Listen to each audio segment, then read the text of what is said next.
Brigitte, you're a smart woman, and I have a question that bothers me tremendously. Iran has atomic bombs, what do you call them? Nuclear weapons. Nuclear weapons, and they are hell-bent on wiping Israel off the map. And I hope every Christian understands that. The Bible says if we stand with Israel, he will stand with us. So I want you to tell me, do you watch the Mideast? Do you understand what's going on over there? Well, could you talk about that for a minute? I mean, you talk about everything, but I know you know everything about what's going on in the world. But the Mideast bothers me because our president didn't want us to bomb Iran's nuclear site. That's right. That's right. And they say they want to bomb us after they wipe out Israel. Do you understand that?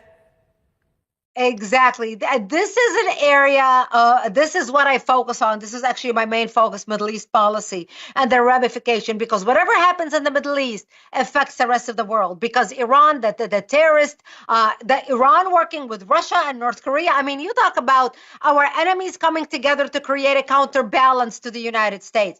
And with Iran, especially with their nuclear development. Look, Israel started warning the world starting in 2003, Jim.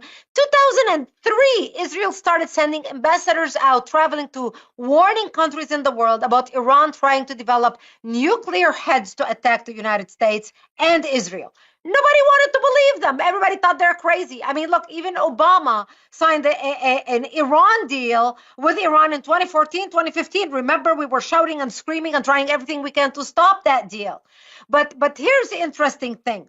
So when Obama signed the whole Iran deal, etc., Iran had to close the Iranian places where nobody can get near. Now, Iran did not disclose all the places where they were enriching uranium, being the conniving, lying Iranians. So they disclosed only certain places on paper.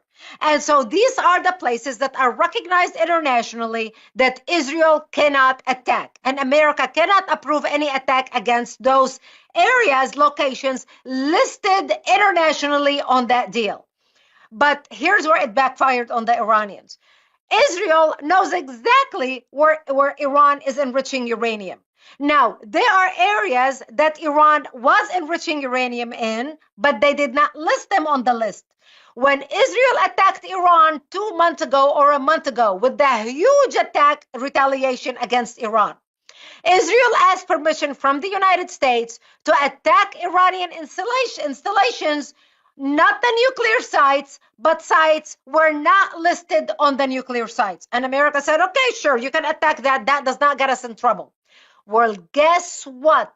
Israel attacked an Iranian installation where they're enriching uranium, where Iran did not disclose on their nuclear sites, and destroyed it, demolished it, ended it, wiped it off. So Israel did exactly what Israel needed to do in attacking a site that Iran was enriching uranium without anybody being able to tell Israel, oh my God, you cannot attack that site because that's an enrichment uranium site. America couldn't say anything, and America did not get in trouble. The Iranians couldn't say anything because otherwise the world will know that they are lying. Israel was able to do the job, which basically paralyzed Iran right now, at least for a while, at least for a year, from getting to the point where they are able to finish a nuclear head on a missile. And that gave Israel enough time for Donald Trump to get into office, become president, and start back putting the sanctions on the Iranians to make sure that the Iranians will never get to the point where they have a nuclear head. And that's the brilliancy of Israel and how Iran's lying and deception backfired on them.